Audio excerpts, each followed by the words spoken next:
Hello, I M ash Bush, certified food റിഫ്ലക്സോളജിസ്റ്റ് എന്ന് പറയുന്നത് നമുക്ക് ഒരുപാട് പേർക്ക് ക്യാൻസർ വന്ന ശേഷം ഉണ്ടാകുന്ന കുറേ പ്രോബ്ലത്തിനെ ഫുഡ് റിഫ്ലക്സോളജിയിലൂടെ എങ്ങനെ പരിഹരിക്കാം എന്നുള്ളതിനെ പറ്റിയാണ്. ക്യാൻസർ മാറാനുള്ള കാര്യമല്ല ഇത് വരുന്നത്. വന്ന ശേഷം നിങ്ങൾക്ക് ട്രീറ്റ്മെൻറ്റ് എടുക്കുന്ന സമയത്ത് നിങ്ങൾക്ക് ഉണ്ടാകുന്ന പെയിനും അതേപോലെ തന്നെ സ്ട്രെസ്, ആങ്സൈറ്റീസ്, അതേപോലെ തന്നെ നമുക്ക് ഉണ്ടാകുന്ന ഉത്കണ്ഠകളൊക്കെ വളരെ കൂടുതലായിരിക്കും.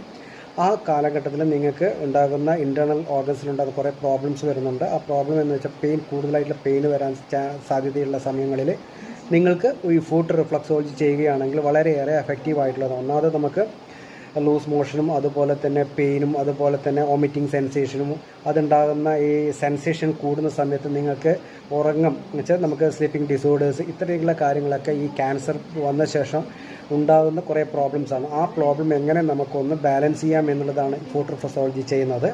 അപ്പോൾ ഇത്തരത്തിലുള്ള ഈ ഫുഡ് റിഫ്ലക്സോളജി ഇങ്ങനെയുള്ള ക്യാൻസർ പേഷ്യൻസിന് ചെയ്യുമ്പോൾ അവർക്ക് ഒരുപാട് റിലീഫും അവർക്ക് നല്ല രീതിയിൽ ഉറങ്ങാൻ സാധിക്കും എന്നുള്ളതാണ് ഈ ഫുഡ് റിഫ്ലക്സോളജിയുടെ ഏറ്റവും നല്ല ഒരു കാര്യം എന്ന് പറയുന്നത്. ഒത്തിരി പേർ ചെയ്തതിൽ നിന്ന് അവർക്കുണ്ടാകുന്ന അനുഭവം കൊണ്ടാണ് ഇത്രയും കാര്യങ്ങളെപ്പറ്റി നിങ്ങൾക്കിവിടെ പറയുന്നത്. കാരണം എന്ന് വെച്ചാൽ നമുക്ക് ആ സമയത്ത് അനുഭവിക്കുന്ന വേദനയും അതുകൊണ്ട് ഉത്കണ്ഠയും ഒരുപാട് കൂടുതലാണ്. അതുകൊണ്ടാണ് ഇത്രയും കാര്യങ്ങൾ നിങ്ങളോട് ഷെയർ ചെയ്യുന്നത്. അല്ല, ഈ ഫുഡ് റിഫ്ലക്സോളജി എന്ന് പറയുന്നത് നമ്മുടെ ശരീരത്തിലെ സെൽഫ് ഹീലിംഗ് മെക്കാനിസത്തെ പ്രൊമോട്ട് ചെയ്യുന്ന ഒരു ട്രീറ്റ്മെൻറ്റ് മെത്തേഡാണ് ഫുഡ് റിഫ്ലക്സോളജി എന്ന് പറയുന്നത്. അതുകൊണ്ട് തീർച്ചയായിട്ടും ഇത് നല്ല ഒരു ഓപ്ഷനാണ്. നിങ്ങൾക്ക് ഫുഡ് റിഫ്ലക്സോളജി ചെയ്യുന്നതിലൂടെ നിങ്ങൾക്ക് ഒരുപാട് ഇത്തരത്തിലുള്ള കാര്യങ്ങളിലേക്ക് നിങ്ങൾക്ക് മറികടക്കുവാൻ സാധ്യമാവുന്നതാണ്. I am Ash Bush. By.